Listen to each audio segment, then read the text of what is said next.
Love the book. Big fan. I love the fact that it's just under 200 pages. Can I tell you, like, that's such a founder thing. You clearly are obsessed about podcasts because your podcast right now has 698 episodes. Sometimes I bring someone on that I'm not sure that I'm gonna. So then what I do is I use it as a personal challenge. What can I find out about their story, their experience, their whatever to make this interesting? The biggest difference these days is I'm super deliberate about asking myself up front, whether I ask myself 5 minutes in advance or 5 days in advance of recording an episode, I'm thinking, how can I make the best use of everyone's time? I wanted to quit my day job and I kept launching things that were making $0 a month. And I thought, I'm not gonna quit my day job at $0 a month. So how do I get someone to come by? Anybody can send me a voicemail or a text question and I'll answer it. And none of the other ones do it. What's been dramatically different in terms of how you approach podcasting, how you approach the interviews and the episodes and all that? It's a really good question. It has changed over the years in all types of ways. The biggest difference these days is I'm super deliberate about asking myself up front, whether I ask myself 5 minutes in advance or 5 days in advance of recording an episode, I'm thinking, hey everybody, welcome to the Build in Public podcast. I'm your host KP, and on this show, I interview world-class entrepreneurs, ambitious startup founders, creators, and builders on the internet who are boldly building the future in public. This podcast is my excuse to take you all on a curious journey to understand, learn, and hopefully be inspired by the worldviews, insights, and stories of these fabulous people changing the world. So far, I've gotten the rare privilege to sit down with incredible guests like Gary Vee, Alexis Ohanian, Kahl, Sahil Lavingia, and many more leaders. So check out the full podcast listing at buildingpublicpodcast.com. Now buckle up and get ready for our latest episode. All right, I got to start by saying, love the book. Big fan. I just showed you before we recorded this, the stair-step diagram, the stair-step method I've been using for years among my indie hacker conversations. But I'll tell you the 3 things I love about the book, all right? I just finished last night. You may have heard many versions of this, but my takeaways were, first of all, I love the fact that it's just under 200 pages. Can I tell you, like, that's such a founder thing? Because you know how busy founders are, and like the thicker books are hard to get through. And I thought when I opened it, I was like, oh my God, it's only like, I think 180. I'm like, oh yes, I can do this. So I read this in like 5 days increments of 50, 40 pages, I don't know, roughly. First thing is the succinctness of the book. The second thing was I felt like it was a great primer about all things SaaS. It wasn't necessarily like it's a book on pricing, the ultimate book for pricing, or the ultimate book for churn, right? Or any one of those. It was like such a great intro for someone like me as I'm just warming up into the SaaS world.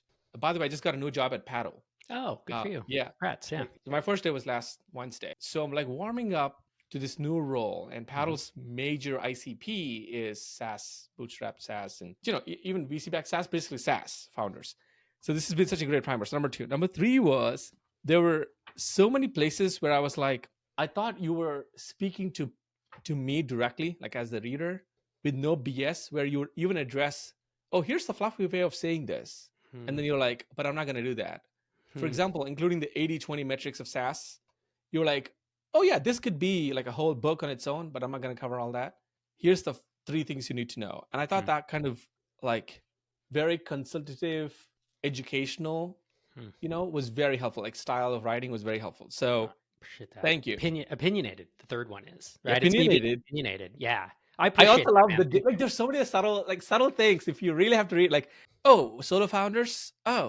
Oh, that's not a popular thing because Paul Graham personally doesn't like solo founders. That's like, that's true though. But if you think about it, like YC, traditionally has been against solo founders because founded by Paul Graham, and he had this very opinionated opinion that a solo founder doesn't make for great, businesses. Which is funny because as I look back and I look at, because I'm reading a lot of founders podcasts these days, I'm like, Jeff Bezos was solo founder. Phil Knight was solo. I mean, Bowerman was co-founder, I guess. But like technically, there's many examples to counterbalance that point. But there are, especially in the bootstrap SaaS space. Yeah, bootstrap SaaS. The majority. Did you say it was like 56%, 58%, something like that in your survey? I think it is more than that, but it's something. I think it's 60 or 65% are solo founders, somewhere in that range. And then there's another 25% that are two co-founders. So it's kind of, and then there's like 10% that are 3 and up. Yeah. Well, I appreciate that, man. Thanks. Yeah, Oh, keep no, that going. was, thank you. That was such a great book. Loved it. I'm so stoked to spend time with you here. I'm almost kind of nervous because I'm like, I feel like I'm gonna bulldoze over my own points, asking you questions. Sure. But all right, here's all these rough copy questions I got. All right, we'll try to get through them fast. Where do long? you want me to start? I mean, I think you clearly are obsessed about podcasts because your podcast right now has 698 episodes as of this morning, I think. Yeah. And you've been doing it for, I don't know, 13 years, 14 years, since 2010. 14. It's coming up on an anniversary. March 10 was the first, March 30th, 2010 was the first episode. Next month. Congrats. First of all, man, congrats. I've done like 1/10 of that. Still a lot, man. And I know it's a labor of love and massive kudos. Massive kudos.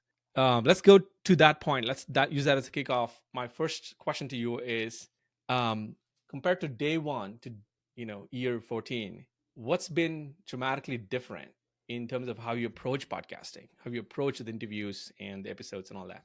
It's a really good question. It has changed over the years in all types of ways. The biggest difference these days is I'm super deliberate about asking myself up front, whether I ask myself 5 minutes in advance or 5 days in advance of recording an episode, I'm thinking, how can I make the best use of everyone's time? And that isn't my time included as the person recording it. There's tens of thousands of listeners. And so I take that seriously. Back to your point about I wrote this book and it's less than 200 pages and it's succinct and it's opinionated.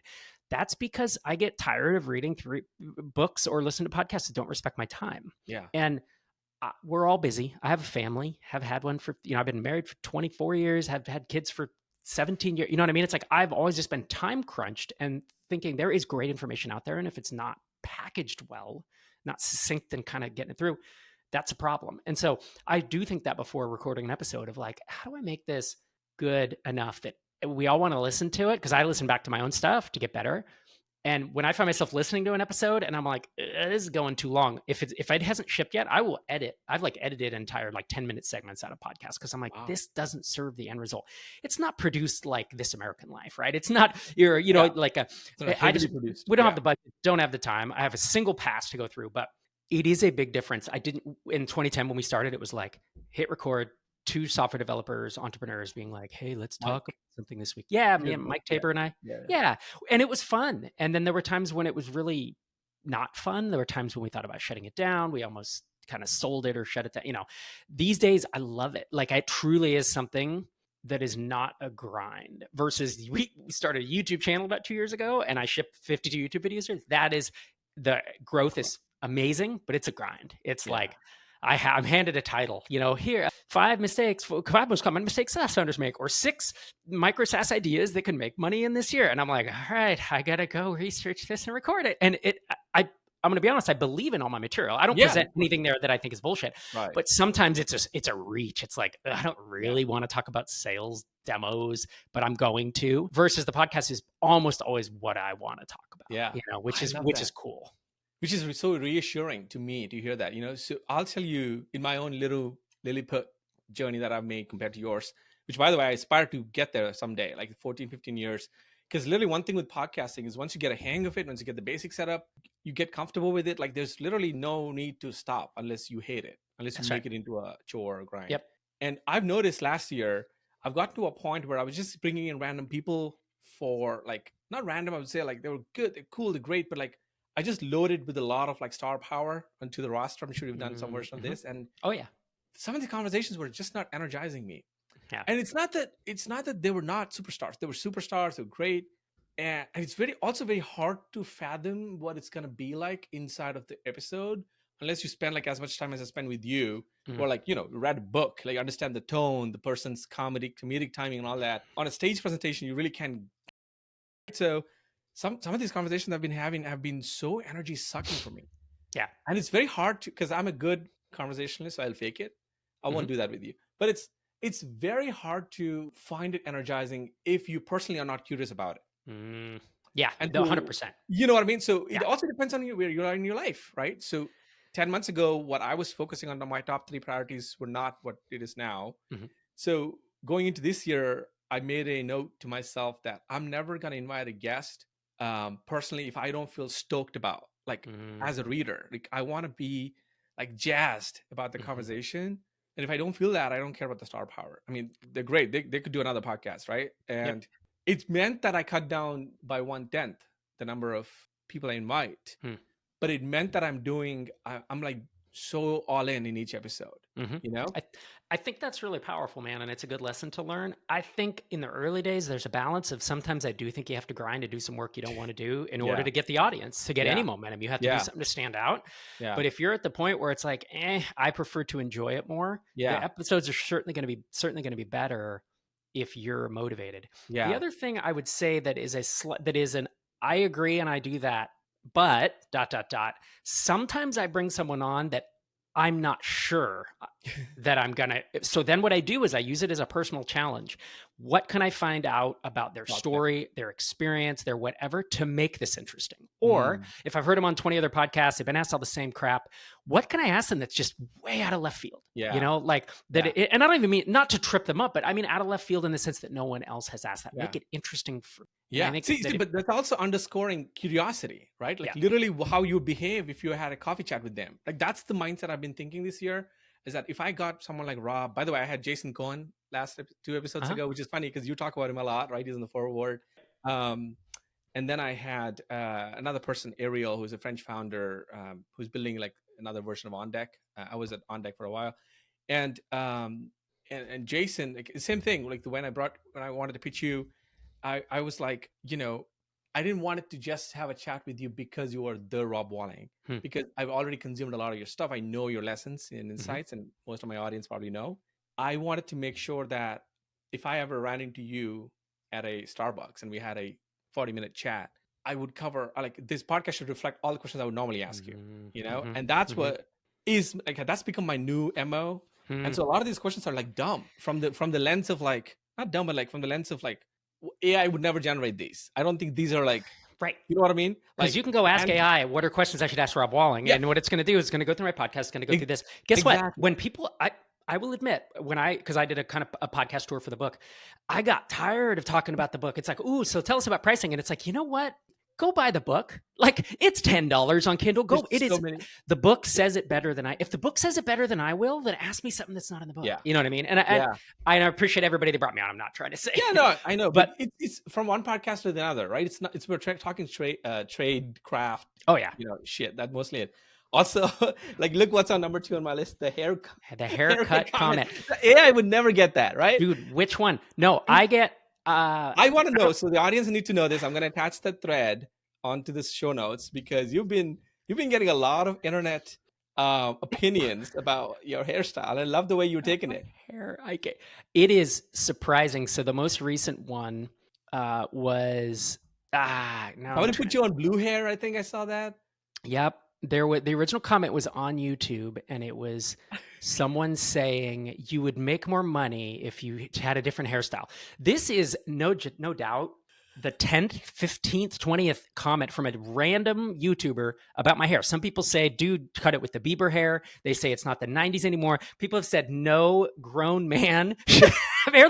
Dude, you tell me, is my hair is just... It's just hair. It's not. There's nothing weird about it. I don't have a mohawk. It's not colored. Like, it's just. So people always have something to say. If you're bald, they have something to say. I think it's funny. Too much hair, yeah. It's funny, and a lot of the comments when I post these on Twitter, I mean, it's just for laughs. Like, it is so. It's like Hacker News comments. Question I have though, which I want to get it on air from you, first time ever, is what does Dr. Sherry Walling think of all this, all the chatter? I was showing her I showed my 17-year-old, I showed Sherry, Dr. Sherry, and that's my wife for those who are curious. And I showed them the pictures of people mocking up. She thought it was hilarious. She's like, oh, this is so great. I was like, you need to chime in with something.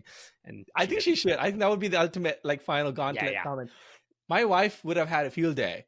If that was me, she would have been like probably creating fake accounts or like, proxy accounts and be like, roast him more. So what she has old pictures of me where my hair was really different from the 90s, where it was like bleached tips and like undercut. That's what I should post. Probably that's what she should do that and say, hey, by the way, this is what you guys are seeing is already an upgrade from where we were. This is like the best hair I've ever had. Oh. There we go. But anyway, that was fun. Okay, so I wanted to ask. So we were talking about the podcast. one was the dramatic sort of difference in the way you were approaching it. The other question I had was, in this journey, because you've been like for doing this for a long time, what is the kind of episode that you feel like you have enjoyed the most? Because I'm sure you've experimented with styles, interview shows, walk down, tear downs, and all kinds of Yeah, I've done like founder teardowns where they come on and I coach them directly. Those tend to be completely forgettable. I find them great, and and people are like, you should do these, you should do these. And then I remember I recorded a sequence of them, and a few months later I was at a MicroConf local, like a meetup type thing. And how many do you do? Like, how often do you do? Once in a month? Yeah, it depends. Once every 4 to 6 episodes. Sometimes, I mean, when I was traveling a bunch and I had to do them in the spring, I was doing them like every other episode because I needed material. Yeah. But what I've found is there is no other podcast in our space that does that, right? Yeah. I mean, you know what I mean? Like at all in the software or the SaaS space. And so it's a way to get the audience of the voice of the people, the voice of the listeners. Anybody can send me a voicemail or a text question and I'll answer it. And none of the other ones do it. And so I think it's a way for us to, especially those of us who become kind of older, 10 years, 15, 20 years in, to hear from folks who are like, I'm 1 month in, I'm 1 year in, I'm 3 years in, and to be like, that's the stuff you're wrestling with now, and to be able to talk that through. I was listening to your episode 1 just to kind of do some research today. And I was like, just curious to see how the tempo was very different compared to the latest one is with Noah Absumo, right? Noah Kagan. And No Kagan. And that felt like two friends, two buddies, just, who went through, saw through so much of SaaS together. It was really great. I love those when there's like, it feels like you're dropped into the middle of a movie and you're like watching a scene, right? It's no longer like a very formal thing. So I love that. Anyway, but if we go all the way back to the one with Mike, the tempo was so slow. Crazy. Not a knock on it. It's just saying it's just so slow. I knock it. Audio quality was poor. You're like, hey guys, this is, I was nervous, super nervous. Yeah. And I felt like you were very inspired by the New York Times or the, what was at the time it was Serial. Like, but the early podcasts were very much like NPR style produced. They were like, hey, ding, ding, ding. I didn't have my voice. Yeah, you don't have your voice. Yes, and I was like, you're kind of talking. Like why stop talking like this? Hey. But anyway, what was funny though is the reason I brought it up is I took a note of this particular thing you said, which cracked me up.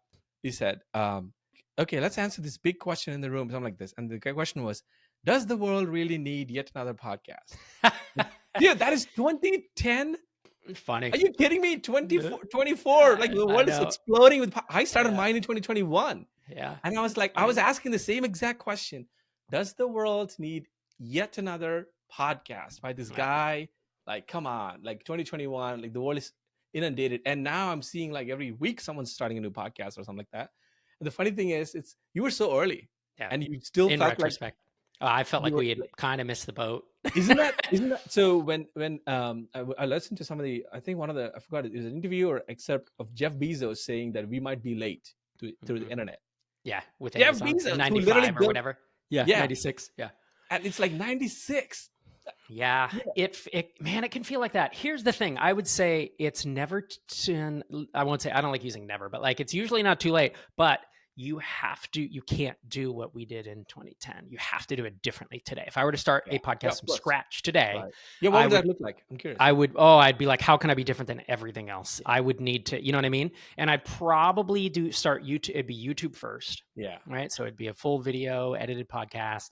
And then I would have to pick topics or I would pick a niche and I would do what no one else in that niche is doing is probably what I would try to do. That's kind of, yes, that's what it is, right? In 2018, 448 episodes in, my co-host, Mike, decided to take a step back, focus on his business. And so I'm like, all right, I'm a solo host now. I'm not going to do a bunch of interviews. Like I'll do an interview now and again, but this is not an interview show and it will never be. Right. And so how do I adapt this podcast? And that's when I sat down and just came up with what is every episode type, not only that I've ever heard anyone do, but what is every episode type I can think of that I think I could feasibly pull off. I think to date, I think I'd done one solo episode before that. And it was agonizing and painful and, 100 restarts as you're trying to do it. But that was one that I was like, I might need to just get better at these, because I might do more solo. And I'd never done solo questions. And I don't know, there's a lot of things that I think in 2018, I kind of had to go through that process of reinventing. That's why I started recording video. We only use video, clips on Twitter or whatever, but we don't actually publish the whole video because it's edited too heavily. But that's what I would be thinking about today. Right. Who are some of your podcasting sort of inspirations now in the current climate? I mean, it doesn't have to like, be like, oh, I love this person, more like, Yeah. their style is great. I like, Yeah, that's a good question. I'm looking at I really like this podcast called Comic Lab. I reference them often on the podcast. Never heard of it. Okay. It's two cartoonists. These guys make a full-time living on using Patreon and Kickstarter. And they are, imagine like, Garfield, right? It's just a comic with a cat making stuff. These are two guys who have their own comic strips that have never been in newspapers. They just publish them online. And then people follow them, and then they have a Patreon if you want to support them, and then they kickstart books, like physical books. So I own a bunch of copies of one of them. They get on, they talk about it. They're entrepreneurs, right? If you think about it, they're makers, they're creators, and entrepreneurs. I love their banter. I love how they produce their show. I just have I take a lot away from it, like a lot that I learn, and then I actually repurpose. I always give them credit when I say it, but like on Startups the Rest of Us, I will quote Dave Kellett from Comic Lab and say, they said this quote, and he was talking about cartooning, like ventriloquism doesn't work in comics, right? This is a quote. If you've ever seen a comic with ventriloquism, no, because it doesn't work. And I reference that in the context of entrepreneurship and about learning the rules, then becoming a master, then learning when you can break them, right? Someone could pull off ventriloquism in comics, but it would have to be someone like Bill Watterson, right? Or like a famous cartoonist. So I love stuff like that.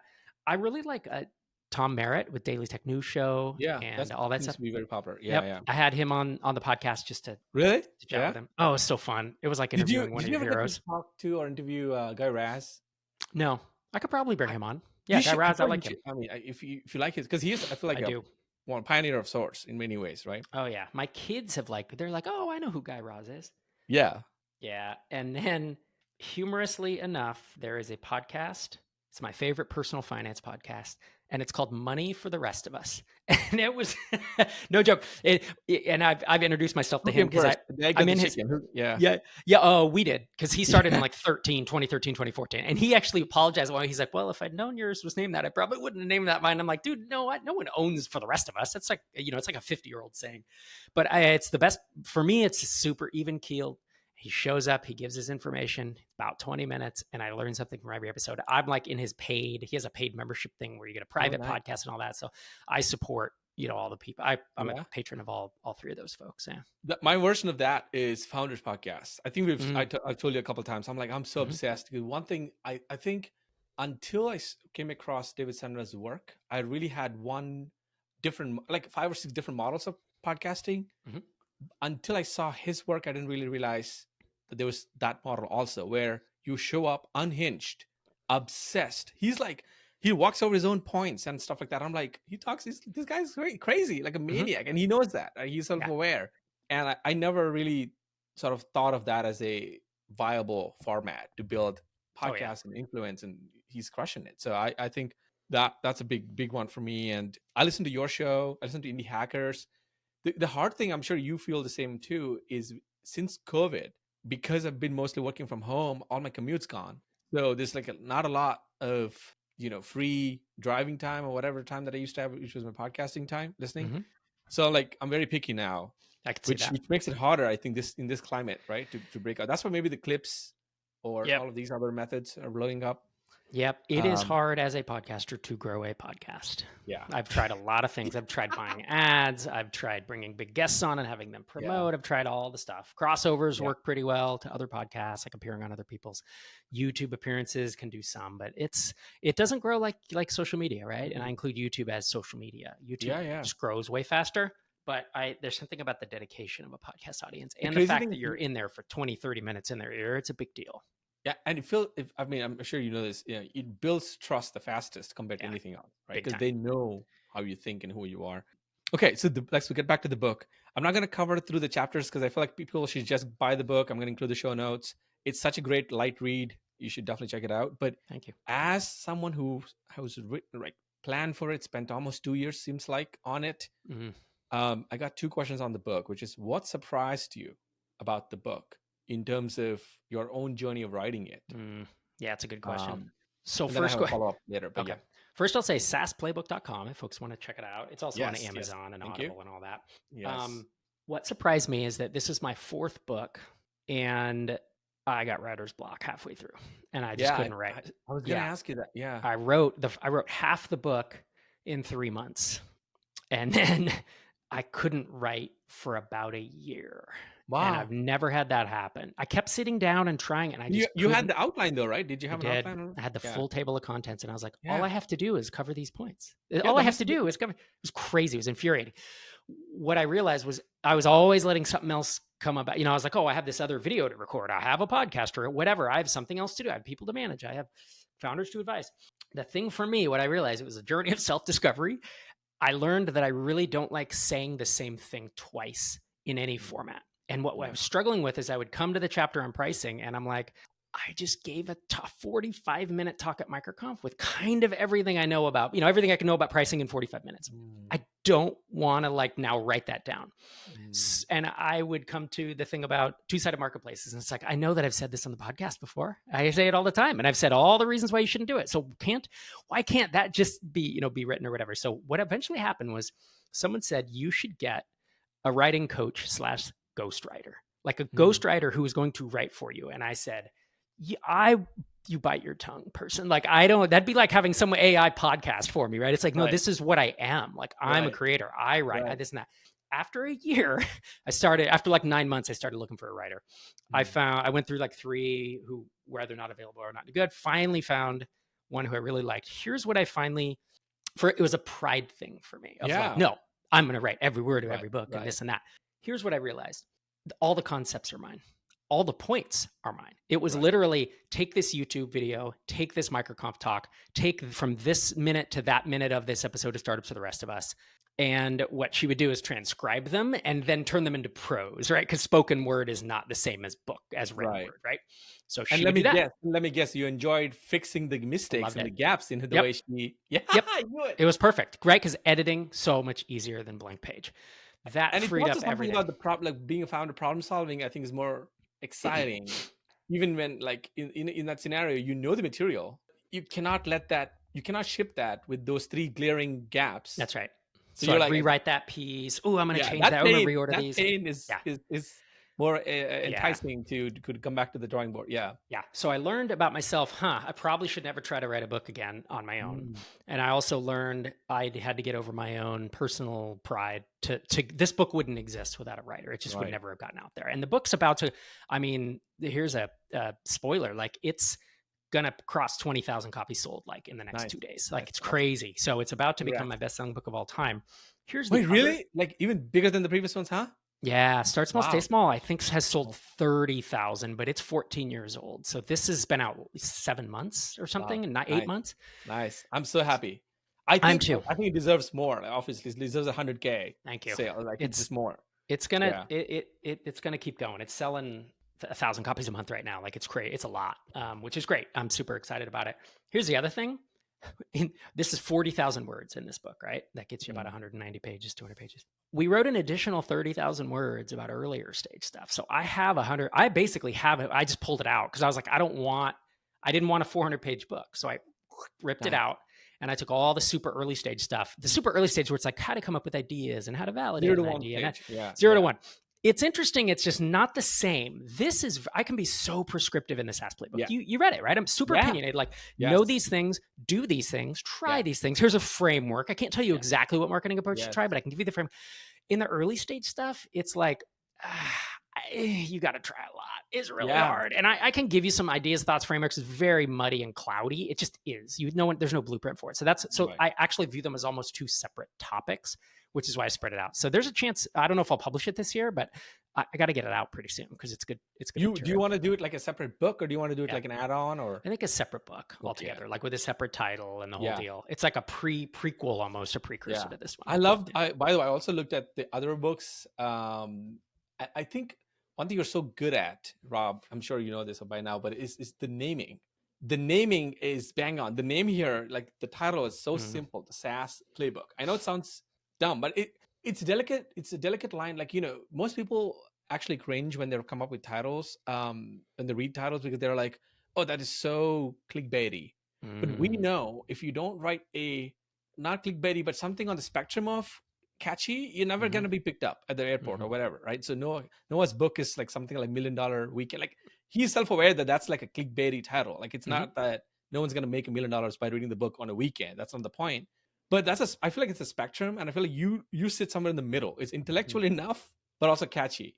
I The hard appreciate that. thing is to get it right in the balance. It is. I spend a ton of time on it, on Yeah. naming, and I Really? go through a whole. Oh yeah, big time. It does not happen by accident. Yeah, Wow. I will brainstorm through titles, and I always think my titles are a short title, Yeah. and a subtitle. Yes. Always, right? So SaaS Playbook, build a multi-million-dollar startup without venture capital. That's Right. the title and the subtitle. My first book was called Start Small, Stay Small. Yeah. Subtitle is A Developer's Guide to Launching a Startup. Yes. And so It was very, by the way, very, very specific, right? Like you went to the ICP, very narrow ICP I then. did, especially back then. My audience was all developers. Now it's Yeah. maybe 75, 80%. Thank you for that. I go through a brainstorming phase. Then I try to, these days, I go to ChatGPT with my brainstorms and I say, brainstorm with me. Here's what I have. And then, I mean, I'll get 100, 150 ideas out of ChatGPT, and like 90% of them are completely unusable, but there's 10% that I'm like, this might work. And I use it to inform what I already have. Then I do focus groups. I go into, first I go to my team, Tiny Seed and MicroConf, which is total, 10, 12 people across 2 companies. I ask all of them in different ways through Slack. Then I go to the founders of Tiny Seed, like the Tiny Seed founders that we backed, I ask them. And usually then I go to Twitter with like, once I'm down to maybe between 2 and 3, then I go to Twitter and I say, I probably already know what I want to do by that point, but I ask anyways. And then I just see. Yeah. Am I too off base or something like that, right? Yeah. Yeah. Keeping your shit together is another one. The Entrepreneur's Guide to Keeping your shit together. No, my favorite title was Start Marketing the Day You Start Coding. Like, you don't need to read the book. Like, it's in the title. Isn't that cool? That one, dude, that one I lucked out on. It's just that was the name of a blog post I published. Really? Yep. And so that book is a free book. People can go to robwalling.com, enter your email, and you download this free PDF. I actually just had it redone in the past 4 or 5 months. So all the links are updated. I see. But it's a collection of like, it's 250 pages, if I were to guess, of just free. It's just a PDF. Yeah. Just download it.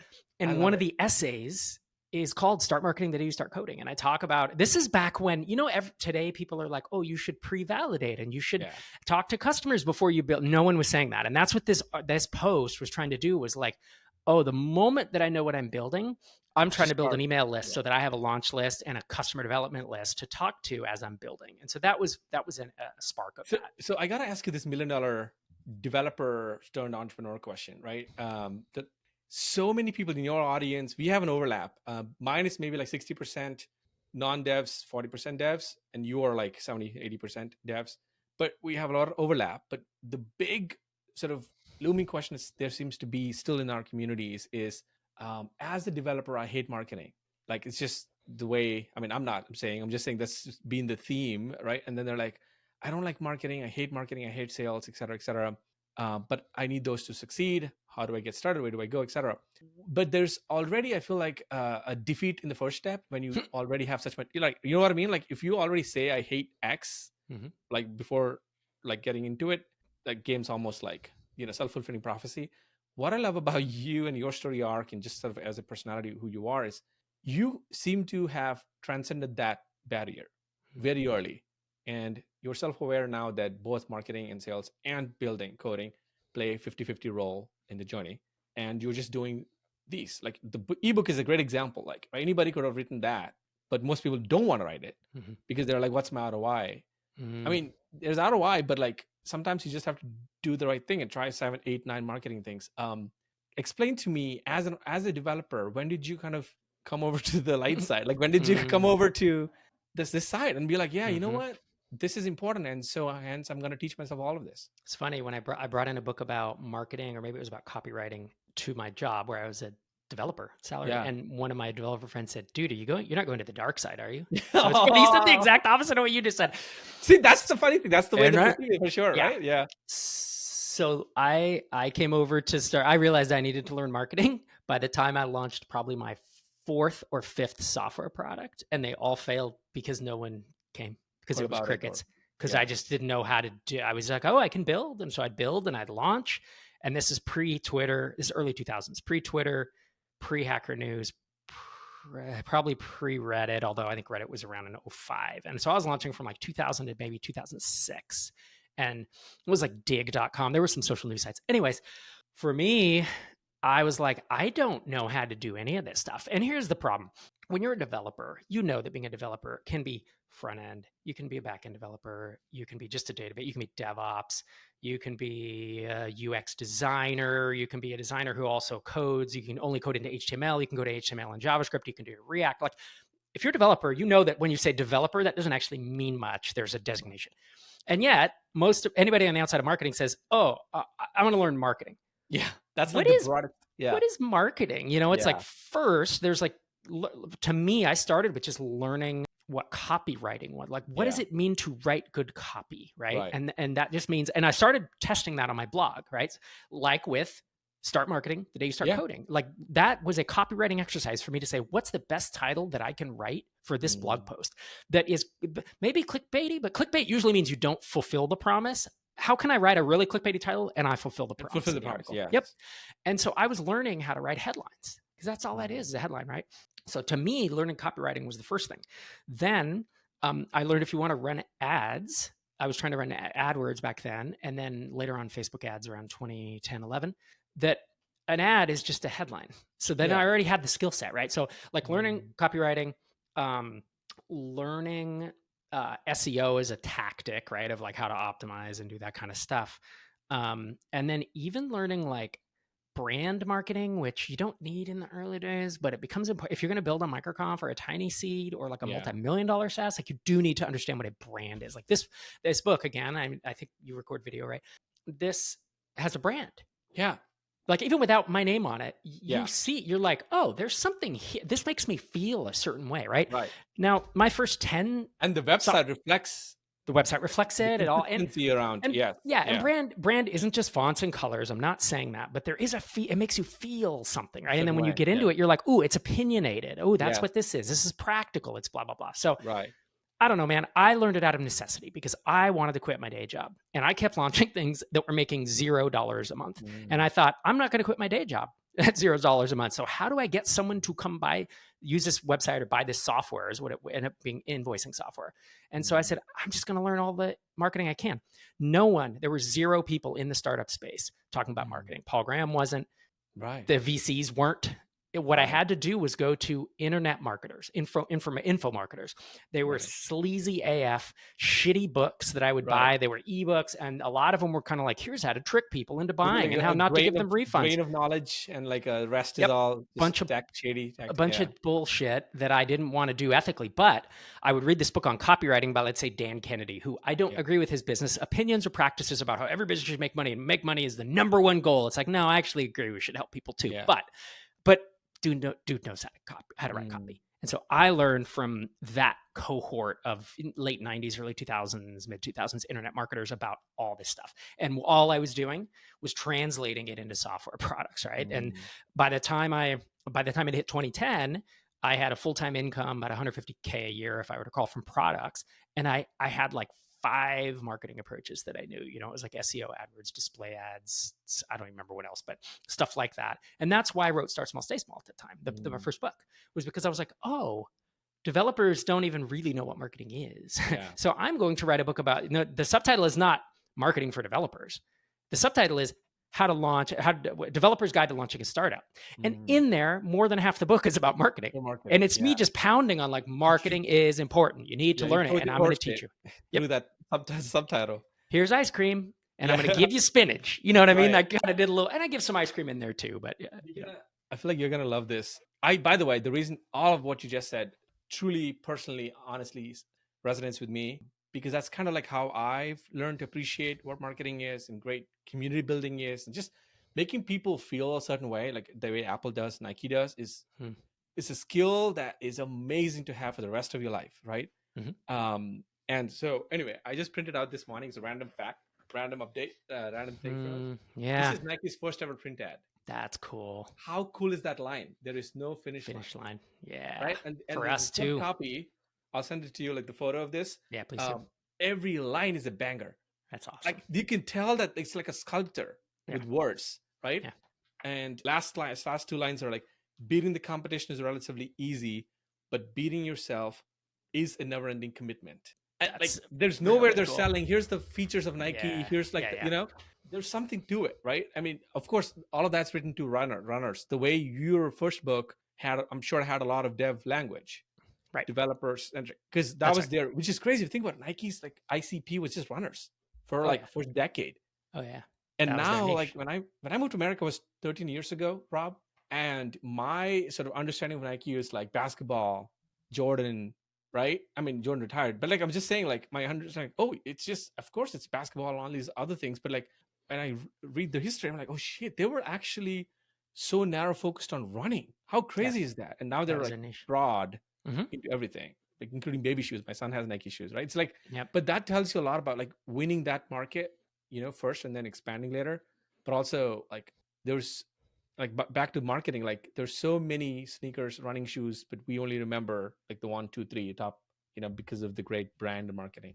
So Yeah, and you don't have, I want to be clear, you don't have to learn brand marketing like you and I are talking about. You yeah, can build an incredible lifestyle business, especially if you want to build a $500,000 a year, mostly net profit.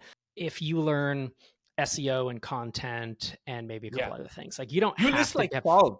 You list like 12 or something here, in right? the SaaS Channels. I playbook, mean, 20. yeah, There's 20. 20 God. channels. Yeah, but I give the top 5. I try to rank them again, be opinionated. The big 5 I call them, right? It's SEO, content, pay-per-click, integrations, partnerships, and cold outreach. Like those are the top 5 Right. that I see the most B2B SaaS companies using. And then I give another, I think 5 where I'm like, these are kind of the second tier. So that gives you 10. And then I think I just go to lesser used or something. Maybe I give a few more. I don't know. I know I have about 20 or 21 that I throw out there. I just wanted people to have a palette of the idea of all the Right. tactics that they could pull from. And I built, like, Drip did not have a strong brand, right? I built that into a multi 7-figure business before we sold it. It had Right. a strong brand eventually. It did not when we launched. When we When it launched, it started, was yeah. really just, yep. And we were approaching $500,000 a year before I really started worrying about brand. I mean, we had a logo, but it was just a drop that my developer designed. Yeah. And the other businesses I had, like I had Hittail before that was doing $300,000 a year, almost entirely net profit. And it had nothing, there was nothing. Like the logo was a word in a font. You know what I mean? Yeah. And I was doing a bunch of SEO and I was doing content. So like I didn't need to have a Nike poster. Yeah. Nike poster is cool to these days, what I do, MicroConf, Tiny Seed, right? All this stuff that needs good branding because you have to know, like, and trust me and the brands to apply and this and that. You don't. I just want to encourage, if you're a software developer, hit listening to this, or someone who doesn't know marketing, you don't want to start with Nike marketing. Yeah. When you're building like a tactical product, you actually want to go to the individual channels that you're bringing up. Is right. And there's 20 ways of sort of reaching your customers, which is what you just outlined in the book. I love that. And so it's like, pick your channel, pick what feels natural to you or relatively easy to you, and where your customers are. I guess the bigger takeaway is don't sleep on it, right? Like don't sleep on the whole practice because there's no other magical shortcut, right? Yeah, so I've invested in 172 companies, I believe, 171, 172, almost all B2B SaaS. And some of those through me and some of those like directly, and then others through Tiny Seed. I only invest through Tiny Seed now. I was trying to think like of the most successful. All of them, the founders, even if they were developers, learned enough about marketing to do marketing in the early days. They might hire it out eventually, but usually the first marketing hire is person 5 or 10. It's not number one. Yeah. Yeah. Very, very rarely, if at all. Yeah. Yeah. Okay. Well, we covered a lot. I could talk with you for another hour easily. I have so many curiosities around the Tiny Seeds journey, and I feel like we must do a part 2 at some point. But let me see if I want to cover masterminds. Oh yeah, that was something that really stood out for me, because at the end of the book, of course, you go into masterminds and MicroConf's own mastermind sort of matching product and things like that. I've had unbeknownst to any of that, like I personally had a mastermind experience in 2018. That's when I was talking about Drew Riley. I started one after reading Napoleon Hill's book, and I was like, let me just take a swing at this and see. And for 18 months, every week we would meet once a week, and it was the best experience because we were a bunch of founders, and oh my God, we learned so much from each other. And everybody was religious, like everybody would show up, and it was like, you didn't need very strong, I was the host, but you didn't need very strong incentives because it was apparent after 4 or 5. And I realized that for the rest of my life, being part of a mastermind, either as a host or at least as a participant, is going to be a big part of my journey, you know? Yep. And so I loved your whole section around masterminds in the book, but I got a question for you, which is, in your personal experience, what's underrated about them for the listener who's listening for the first time about them, right? And what's overrated? Yeah. So Matt, and for someone who's never heard that term, it is a small group of like-minded folks. And in my business or in Tiny Seed or whatever I do, it is 3 to 5 bootstrapped or mostly bootstrapped SaaS founders who meet usually twice a month forever until it implodes. You know, sometimes I've been a part of one mastermind for 14 years. It's just me and one other person now, and we meet once a month, and we just always have. Now it's just 2 friends, but we are talking about business. Like I'm saying, here's what I'm struggling with, and I can tell that dude anything. I can tell him I'm ready to rage quit this entire thing and shut it all down, right? And it's like he's not panicked. He's just we've gone through it together. So that's probably the most underrated thing. Is when I first heard about him, I thought kind of like, oh, you know what? I also don't do cold plunges and meditate. And like, you know, it felt like this foofy thing to me as this mastermind. Oh, so I get together and what do we talk about? And then the first one I did, I was like, it's a little awkward because you're getting to know people, you know? And then the second one, I'm like, all right, it's feeling good. And by the third or fourth, I was like, oh, these are the people that are going to be along. As long as I want them to be on my journey, they'll be on my journey. And it's better than having my spouse involved. I love having my wife involved, but she can't understand like another founder does, you know, and she can't be as detached, right? If I get emotional, and whether I'm upset or angry or whatever, there's a dynamic between you and your significant other. Yeah, she's in the same boat as you. So we don't want to fail. Oh my God, are you saying we're going to fail? Oh, we're going to implode, whatever. But I can go to my mastermind and say, I think we're going to implode. And then they're like, are you really though? Like, talk me through this. Okay, how do you, you know, So I think that's the biggest thing is this, you have this camaraderie and it's built over time such that you don't need, because you could always hire a coach. Let's say you are a year in your journey and you go and just hire a coach. Craig Hewitt from Castos is doing some coaching these days. You can get clarity.fm, right? But you're going to get it on a call and say, cool. You don't know me. You don't know how I think. You don't know my pros and cons. You don't know my business. Just to get all that in your head is probably an hour, you know? And then it's like, now I have a question about what I should do. And it's like, ugh. And all the information you're giving them is probably biased towards what you want them to tell you to do. We do that naturally, right? Mastermind, none of that. They've been on the journey. And if they've been there 6 months, they know you, they know the business. You come in with a problem, they know all your biases, or if they're good mastermind folks, they do. Nowhere else. What's overrated about it? Like, what do you think is overrated? Overrated. How about this? I think the hardest, what's the hardest part of masterminds is just finding a good one. Is that you're going to probably have to try several. And the other thing is, if you get 4 founders, like sometimes there's just one that ruins it for the rest. They talk too much. They don't show up. They are uncommitted, right? And so the bummer, that's the overrated, is like, it's not overrated. It's just the difficulty. The biggest difficulty is finding the right people to be in, becoming committed, and feeling like you're still getting value out of it 6 months down the line. Oh, and here's the other thing. Usually what happens is you all start it, you're all at the same stage, and then 1 or 2 over the course of a year or 2 just are doing millions, and these other people are still doing 10K a year. Then you have to decide, do I just go find another one maybe, or we're still friends enough and we're smart enough that, you know, we both, you know, are going to keep doing it. So masterminds, we actually do mastermind matching, MicroConfMasterminds.com, if folks are kind of bootstrap software founders, because I was like, we'd never do mastermind matching. It's too hard. It's too complicated. Go to MicroConf and find people. It is one of our most successful offerings we've ever done. Like we do it 3 times a year, I think. And you have to go to MicroConf Masterminds, you enter your email, and the next time we do matching, I said we match like 3 times a year, I think, and it's been one of our most successful in terms of volume. It's not 100% success rate. It never will be, but it doesn't have to be. Like we've matched like 1,000 people. It's people oriented. Like it's ultimately depends on the set of people, right? Yeah, no matter how well you match, like something's going to flame out. But the ones that work, people come up and are like, oh my God, this, you know, the MicroConf, I joined a MicroConf mastermind. I'm like, great. Hope they're going to say something nice next, you know, and they'll be like, well, it took me like 2 or 3, but eventually they're like some of my best friends now. And I'm like, that's why we're doing this, man. That's why I'm doing all of this, you know?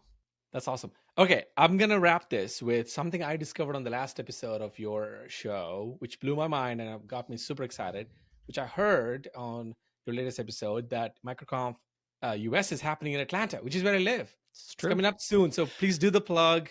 And we'll, you know, wrap it on that note. Yes. So if you don't have a ticket already, you're going to want to get one because it is going to sell out. Probably. We're in February. I want to get it fast. Yeah. You should get a ticket. I think the price also goes up, but it 100% will sell out. And it's unfortunate that I'm unable to offer more tickets after that. But it's April 21st through the 23rd. Nice. In Atlanta. Speakers include myself, Asia Aranjo from Demand Maven, Rand Fishkin of Spark Toro, formerly of Moz and author of Lost and Founder. Leanna Patch and I will be emceeing, and then my wife, Dr. Sherry Walling, is doing a main stage workshop as well. So it's a great, really good lineup. I'm super, super stoked to be there. That's awesome. I might show up in one of your wigs based on the AI. Do that. Haircut photos they've sent with my book as on your T-shirt. It's a SaaS big foam finger that says Rob. I'm like, dude, this is kind of creepy at a certain point. No, but if you do show up, let's take some. This is the fun thing now is like I sign books, we take selfies together. Like we don't have to act like it's not cool. I interviewed Ben Chestnut, co-founder of MailChimp, and I'm like, dude, I need to take a selfie. I'm totally fanboying. Like I need to take a selfie with you. And he's like, yeah, let's do it. Just do it. By the way, I'm the kind of guy. My wife's like always like embarrassed about me because I'm the kind of guy who, if I ever run into someone like famous or someone I admire, not famous, but like someone who I admire, I have no shame. Even if they're sitting in first class, I'll be like, excuse me, I'm sorry, this is a bother. I know this is a bother. Yeah. But this is a moment for me. Yeah. Like a decade. I had a show with Gary Vee as a guest, and I'm like, no shame. I'm always like, she's always like, oh God, why are you like this? But I'm like, but it's a memory, And I also oddly found most people on the other end also love that, right? Because they've been through something similar, especially entrepreneurs. I mean, my favorite entrepreneurs are the ones who are actually very excited to share and give back and pay it forward, and they're very, very like open and sharing. So you fit the bill too. So thank you, Rob. Especially if you're gracious about it too, right? Yeah, because we've all been there. Anyway, so with that said, this is gonna be a wrap for now. I am so stoked, happy, and grateful for your time here, and I'm gonna send you all the details when it comes out. I want to promote it to all my audience, my newsletter too, everywhere. This is such a great show. One of my favorites. Thanks, man. Thank you so much, Rob. Absolutely. Yeah, I appreciate it.